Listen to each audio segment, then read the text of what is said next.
오늘 설교는 요한복음을 묵상하는 가운데 6장 처음부터 사실은 시작되었습니다. 되게 그렇지만 저도 말씀을 읽고 묵상할 때 이제 순서대로 쭉 읽어 나가는 스타일인데요. 요한복음 6장 처음 1절부터 딱 시작해서 15절 사이에는 우리가 오병이어 사건으로 잘 알고 있는 말씀이 있습니다. 오병이어 사건을 통해서 많은 사람들이 예수님이 참으로 이 땅에 오시기로 된 바로 그 예언자이다 라고 말하면서 놀라워하고 예수님을 왕으로 삼으려고까지 하는 그런 움직임이 일어납니다. 이 부분을 묵상할 때에 하나님은 우리의 먹고 사는 문제를 해결해 주신다. 우리에게 무엇이 필요한지 아신다. 하나님은 진리를 찾는 자들이 그 자녀들이 궁핍하거나 굶는 것을 원하지 않으신다. 말씀을 보는데 이런 마음이 들면서 참 든든하고 감사한 마음이 들었습니다. 계속해서 말씀을 보면 16절에서 21절 사이에는 예수님이 풍랑을 잠잠하게 하시는 사건이 기록되어 있습니다. 그때 예수님이 제자들에게 이렇게 말씀하시죠. 나다. 두려워하지 말아라. 그래서 그들은 기꺼이 예수를 배 안으로 모셔들었다. 배는 곧 그들이 가려던 땅에 이르렀다. 20절과 21절에 있는 말씀이에요. 예수님이 나다. 두려워하지 말아라. 하니까 제자들이 안심하고 예수님을 배 안으로 모셔드렸고 배는 곧 그들이 가려던 땅에 무사히 도착합니다. 이 부분을 묵상하는데 또 참 다시 한번 마음이 든든해집니다. 인생의 풍랑이 아무리 격심해도 치열해도 때로는 우리에게 위기가 닥쳐와도 예수님을 우리 삶의 한가운데로 모셔드리면 그 풍랑이 잠잠해지고 우리가 무사히 목적지에 다다를 수가 있는 거구나. 이런 묵상이 되면서 힘이 났죠. 이런 좋은 마음 가운데에 계속 말씀을 읽어가는데 근데 그 뒤에 가면서 조금 분위기가 이제 달라지는 거예요. 예수님이 오병이어로 수천 명이 넘는 사람을 먹이시고 또 밤사이에 무리를 걸어서 제자들에게 가시고 한 이러한 사건들을 봤을 때 많은 사람들이 예수님께 몰려듭니다. 그런데 예수님은 자신들에게 몰려든 그 무리를 보면서 이렇게 말씀하세요. 6장의 26절 보시면 너희가 나를 찾는 것은 표징을 보았기 때문이 아니라 빵을 먹고 배가 불렀기 때문이다 라고 말씀하시는 거예요. 그리고는 또 이렇게 덧붙이십니다. 너희는 썩어 없어질 양식을 얻으려고 일하지 말고 영생에 이르도록 남아있을 양식을 얻으려고 일하여라. 이 양식은 인자가 너희에게 줄 것이다. 이게 26절, 27절에 있는 말씀입니다. 당연히 사람들이 환호하고 놀라고 얼마나 기대가 됐겠습니까? 예수님이 일으키신 기적들을 보았을 때에. 저 역시 같은 마음이었습니다. 그 부분을 말씀을 묵상할 때에 든든하고 힘이 나고 예수님이 우리의 모든 필요를 채우시며 우리를 지키시는 보호자 되실 것에 대한 기대감이 생겼습니다. 저도 이 성경에 기록되어 있는 무리들과 같은 마음으로 예수님께 다가가고 있었던 거죠. 그런데 순간 예수님이 거기에 찬물을 끼얹으시는 거예요. 너희가 나를 찾는 것은 표징을 보았기 때문이 아니라 빵을 먹고 배가 불렀기 때문이다. 그런데 너희는 그 빵, 썩어 없어질 그 양식을 얻으려고 일하지 말고 영생에 이르도록 남아있을 양식을 얻으려고 일하여라. 이렇게 말씀하는 거예요. 예수님이 배부르게 해주셔서 기적을 보여주셔서 고마워서 놀라워서 예수님께 찾아왔는데 근데 정작 예수님은 그런 빵을 주는 정도의 그런 기적을 보려고 그런 기대를 가지고 나를 찾아오지 말아라. 너희는 다른 것을 목표로 삼아야 한다. 영생을 이루도록 남아있을 양식. 다른 말로 하면 영생. 그것을 목표로 해야 된다. 라고 말씀하는 거예요. 순간 저 자신이 좀 부끄러워졌었습니다. 예수님 앞에 있는 무리들과 저 자신이 오버랩이 되면서 나의 관심사 역시 먹고 사는 거, 나의 안정적인 생활 이런 것에 포커스가 맞춰져 있었구나. 그런데 지금 예수님은 그 무리들과 더불어서 나의 주된 관심사를 바꾸려고 하시는구나. 내가 정말 진정으로 기대하고 목표로 해야 될 것이 무엇인지를 제대로 가르치려고 하시는구나. 이런 마음이 드는 거예요.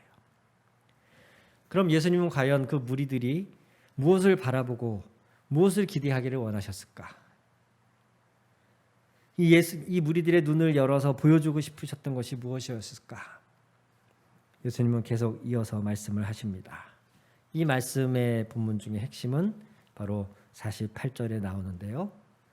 나는 생명의 빵이다 라고 하는 거예요. 요한복음에는 예수님의 이러한 스스로의 자기 선언이 나옵니다. 나는 양의 문이다 라고 말씀하시고 나는 생명의 빵이다 이렇게 말씀을 하시면서 스스로가 누구신지를 계시해 주시는데 지금 예수님이 오병이어로 수천 명을 먹이셨던 것은 그 자체가 그들을 배불리하는 것 자체가 목적이 아니라 이것을 통해 그들이 진짜를 알아보기를 원하셨던 거예요. 그래서 이것을 표징이라고 부르시는 거예요. 표징 그 자체가 중요한 게 아니라 표징이 가리키고 있는 대상, 표징이 의미하는 바를 바라보아야 진짜 그 표징을 제대로 이해하는 겁니다. 예수님은 이들에게 이 육신을 보존할 육체의 빵을 주시는 분 정도가 아니고 우리에게 생명을 주는 빵이 되고자 오신 분이다 라는 사실을 그들이 알기를 원하신 거예요.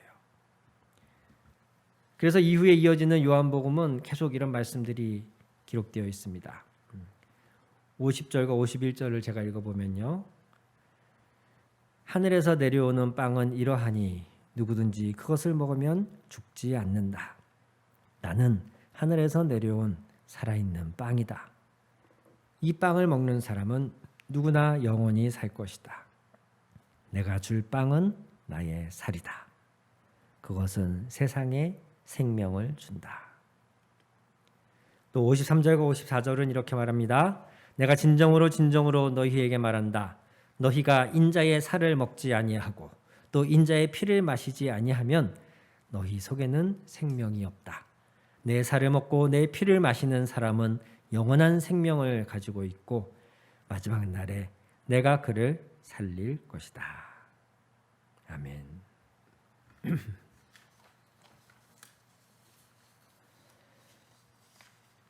이런 말씀이 58절까지 쭉 이어집니다. 나는 하늘에서 내려온 살아있는 빵이다. 나는 너희에게 생명을 주러 온 빵이다. 내 살을 먹고 내 피를 마셔야 한다.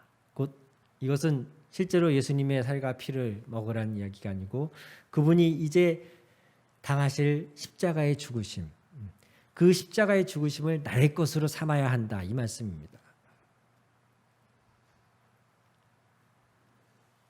예수님을 믿는 것, 예수님의 십자가의 죽으심이 곧 나 때문임을 인정하는 것, 이것이 곧 그분의 살과 피를 먹는 것이고 그분을 믿는 것이고 그 결과는 영생, 진정한 생명, 진정한 구원, 바로 그것인 거예요. 예수님은 이것을 위해서 우리에게 오신 것이고 예수님은 단지 우리가 육신의 배고픔을 채워줄 빵을 먹기를 기대하면서 예수님께 나아오는 걸 바라지 않으시고 그들의 눈이 열려서 이분이 참 생명의 빵이구나. 이분을 통해서 우리가 영생을 얻을 수 있구나. 이런 기대감으로 믿음으로 나오기를 원하셨던 겁니다. 소금물은 아무리 마셔도 그것으로 갈증이 해결되지 않습니다. 그래서 바다에서 조난을 당하거나 할 때에 너무나 목이 마르다 보니 사람들이 막 바닷물을 마시려고 하지만 조금 옆에 정신이 멀쩡한 사람은 막 말리죠. 그러면 안 된다고. 그건 마셔도 갈증이 해결되지 않고 오히려 갈증을 더 심화시키기만 합니다. 우리의 육체의 필요, 우리 육체의 욕망, 이 땅에서의 우리의 삶의 기대, 이런 것들은 사실 채워도 끝이 없는 것들이에요. 밑 빠진 독에 물 붓는 것 같습니다. 여러분, 재산이 어느 정도면 만족하실 것 같으십니까? 뭐 건강이 어느 정도 건강하면 만족하실 것 같으세요? 지금 허리가 아파서 꼼짝도 못 하시는 분은 그저 일어나서 살살 거동이라도 하면 세상 없이 행복할 것 같으시죠? 근데 그 정도 회복되고 나면 그 다음엔 뛰고 싶을 거라고요. 지금 당장은 월세집을 벗어나는 것이 꿈이지만 전세로 가면 집을 사고 싶어지고 작은 집을 사서 살다 보면 큰 집으로 이사 가고 싶어지는 게 우리들의 인지상정 아닙니까? 육체의 배고픔은 채워도 사실은 끝이 없는 거예요. 우리가 육체의 또는 어떤 욕망의 그 배고픔을 채우기 위해서 예수님께 나아가고 우리가 예수님이 그것들을 채워주실 분 정도로만 우리가 이해한다면 우리는 끊임없이 예수님을 소비하기만 하고 결코 이룰 수 없는 그런 행복을 그저 바라만 보다가 인생이 끝나고 말 거예요. 예수님은 그걸 원하지 않으셨어요. 우리가 떡 줄 사람은 생각도 않는데 뭐부터 마신다 그러죠? 김치국부터 마신다 그러죠? 예수님이 주시려는 게 뭔지 우리가 정확히 알고 예수님께 가야 되지 않겠습니까? 떡 주실 예수님은 예수님이 주시는 떡은 전혀 다른 떡인데 우리는 자꾸 인절미나 찹쌀떡을 요구하고 예수님께 가고 있지 않느냐 이거예요. 물론 인절미나 찹쌀떡도 주시는 분이에요. 다시 말씀드리지만 예수님은 택하신 백성이 하나님의 자녀들이 궁핍하고 고난 가운데 살고 세상에서 최하층민으로 어렵고 힘들게만 살기 원하시는 분이 절대 아니십니다. 그러나 그럼에도 불구하고 그것은 우리의 목표가 될 수는 없다는 거예요. 고작 그런 것 정도를 주시는 분으로 예수님을 이해하고 그런 이유 때문에 예수님을 따라서는 안 된다는 거예요. 왜 가끔 영화의 소재로 그런 이야기들이 있지 않습니까? 어떤 여성의 많은 재산을 노리고 그 돈을 어떻게 내 것으로 삼아볼까 싶은 심정으로 계획적으로 접근을 해서 그 여자로 하여금 자기를 사랑하게 만들고 결혼에까지 이르렀는데 나중에는 진짜 이 주인공이 그 여자를 사랑하게 되면서 애초에 노렸던 그 돈이나 부 이런 것들을 포기하면서까지 그 여성을 선택하는 마치 이런 영화의 스토리처럼 우리가 우리의 필요를 채우고 우리 연약함을 도우시는 주님을 만나면서 그분의 그 은혜에 감격하고 감사하면서 주님께 나아가게 되지만 그분을 알면 알수록 그분으로부터 우리가 받아들일 진정한 선물은 그냥 배고픔이 채워지는 거, 조금 궁핍하면서 벗어나는 거, 이 정도가 아니구나 라는 걸 주님은 우리가 알기를 원하시는 거예요. 그게 진짜 주님이 우리에게 주고 싶으신 선물인 거죠. 그게 뭐냐면 영생인 것입니다. 영원한 삶, 단지 이 육체의 이 삶이 길게 늘어나는 그런 삶이 아니라 질적으로 전혀 다른, 그래서 이것을 원어의 의미에 충실하게 번역을 하면 신적인 삶이라고까지 말합니다.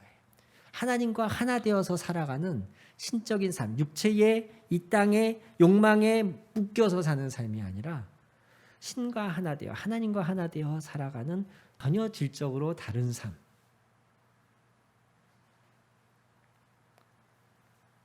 그래서 요한복음 17장 3절에선 영생은 참 하나님과 그가 보내신 자 그리스도 예수를 아는 것이다. 이것에서부터 영생이 시작된다라고 말하는 거예요. 참 하나님과 독생자 예수를 알고 그분들이 어떠한 분인지, 내게 무엇을 줄 수 있는지, 그분들로부터 내가 받아서 누릴 수 있는 은혜가 어떤 것인지를 알게 되면서 삶이 이제 정말 달라진다는 거예요. 그분들을 알고 그분들과 동행하는 삶이 영생이라는 것이죠. 자녀가 공부를 열심히 하기 위해서 부모들은 용돈을 주거나 어떤 시험 성적의 목표에 이르면 선물을 주겠다는 약속을 합니다. 그런 식으로 하면 뭐 아이들이 어떤 당장의 그런 이익 때문에 또 조금 힘을 내기도 하죠. 그러나 그런 방법을 쓸 때 궁극적으로 부모가 원하는 것 또는 자녀가 알아야 될 것은, 내가 시험 성적을 조금 올렸더니 부모님이 5만 원 용돈을 주더라, 이게 아니잖아요. 그런 단기적인 방법을 사용하더라도 정말 그 과정을 통해서 부모든 자녀든 이르러야 될 목표 지점은 자기가 자기 자신을 관리할 줄 알고 어떤 목표를 이루기 위하여서 도전하고 그 과정에서 어려움을 이겨낼 줄 아는 이러한 스스로의 향상과 발전 아니겠습니까? 그것을 얻게 하기 위해서 뭐 용돈이라고 하는 단기간에 어떤 방편을 사용하는 것이죠. 그 용돈 자체가 목표가 되기를 그 누구도, 사실은 그 부모도 원하지 않는 거예요.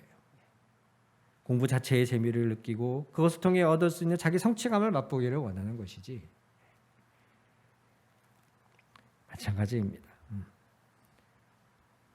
여러분, 영생이야말로 우리 일상에서 우리를 채우고 돌보시는 주님을 경험하면서 우리가 그것을 뛰어넘어서 단지 먹이고 입히고 돌보시는 하나님에서 더 나아가서 영생이야말로 우리가 정말 소망하고 바라보아야 될, 또 주님이 우리에게 주기 원하시는 바로 그것임을 우리가 이 말씀을 통해서 다시 깨닫게 되기를 원합니다. 오늘 읽은 66절부터의 본문을 보니까 예수님이 이렇게 쭉, 내가 너희에게 주려는 것은 단지 육체를 배부르게 하려는 빵이 아니다. 나는 너희에게 생명의 빵으로 왔다. 나를 먹고 나를 마셔라. 나를 믿는 자는 영생을 얻을 것이다. 자꾸 이런 말씀을 하니까 66절에 뭐라고 돼 있어요? 이 때문에 제자 가운데 많은 사람이 떠나갔고 더 이상 그와 함께 다니지 않았다라고 합니다. 이 말이 어려운 거예요. 어렵고 이해되지 않고 자기들이 기대했던 바가 아닌 거예요.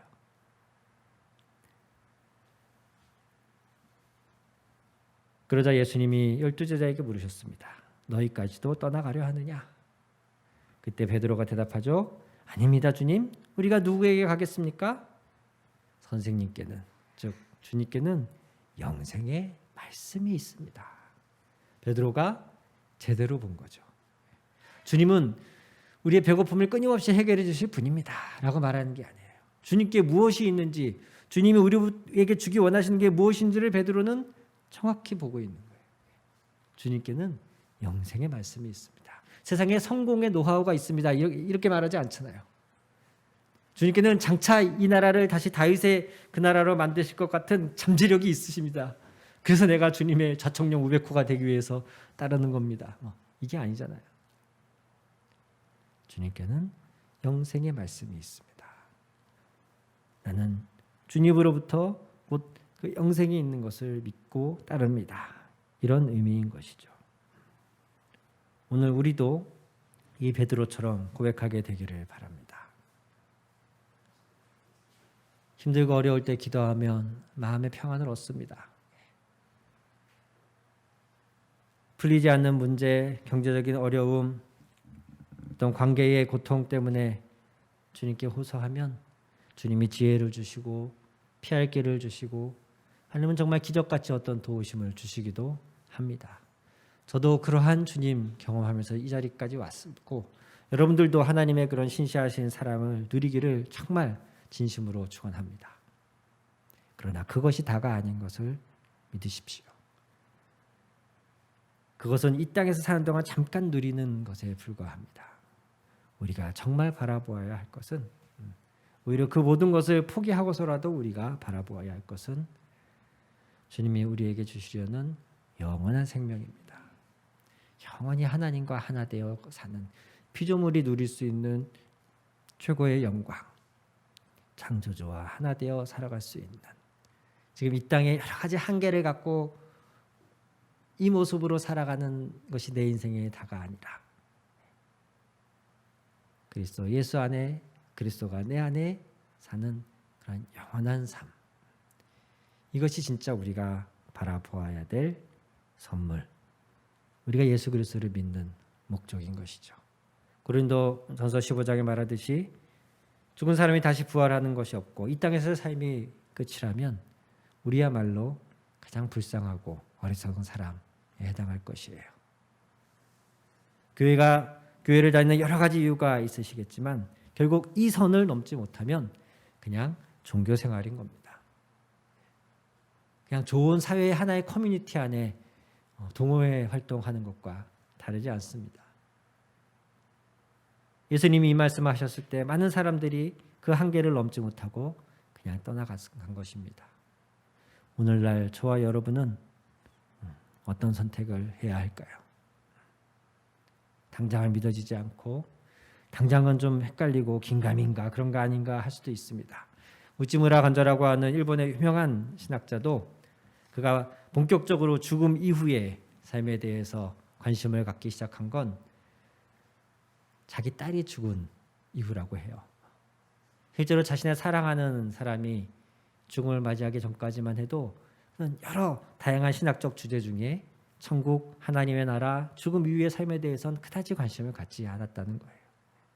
우리도 그럴 수 있어요. 지금 당장 먹고 사는 게 힘들고 지금 눈앞에 보이는 삶이 녹록지 않으니까 우리가 자꾸 현실에 매몰되어서 현실의 문제를 해결해 주실 하나님께만 우리의 초점이 모아질 수 있어요. 당연히 하나님이 오늘을 살아가는 우리를 도우십니다. 그러나 오늘 이 말씀을 통해 주님은 말씀하고 계신 거예요. 그것이 다가 아니다. 너희가 그것만 바라보고 나에게 온다면 실망할 것이다. 내가 너희에게 주고 싶은 건 영원한 생명이다. 나를 먹고 나를 마셔라. 마지막 때에 내가 너희를 살릴 것이다. 예수님이 이렇게 말씀하고 계신 것이죠. 오늘 저와 여러분이 이 말씀을 통하여서 우리의 욕망만 채우려는 밑빠진 독에 물 부으려는 그런 신앙이 아니라 영원한 생명으로 우리의 삶 자체가 변화되어지는 참 구원에 더욱 다가가기를 주님의 이름으로 축원합니다. 기도하시겠습니다.